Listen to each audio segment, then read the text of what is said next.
বস্ত্রহরণ ঘাট, কতগুলো ময়ূর, ময়ূর ময়ূর ময়ূর হ্যাঁ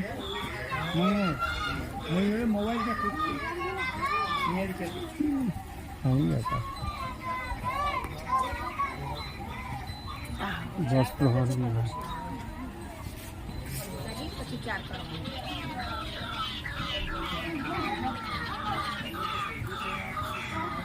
এখানে কৃষ্ণ বস্ত্র হরণ করেছে বলে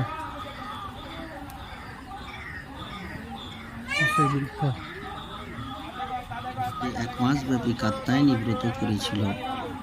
তার সমাপ্তিতে অন্তর্যামী ভগবান শ্রীকৃষ্ণ তাদের যে ব্রতের অপূর্ণতা ছিল তা পূর্ণ করে পূর্ণ আত্মসমর্পণ করার পরীক্ষার জন্য গোপীদের বস্ত্র চুরি করেছিল এই বৃক্ষের উপর উঠে।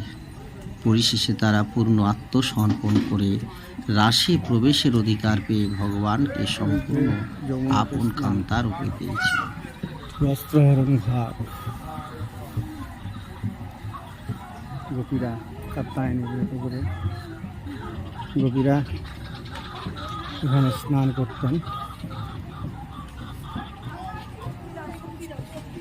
এই যে যমুনা,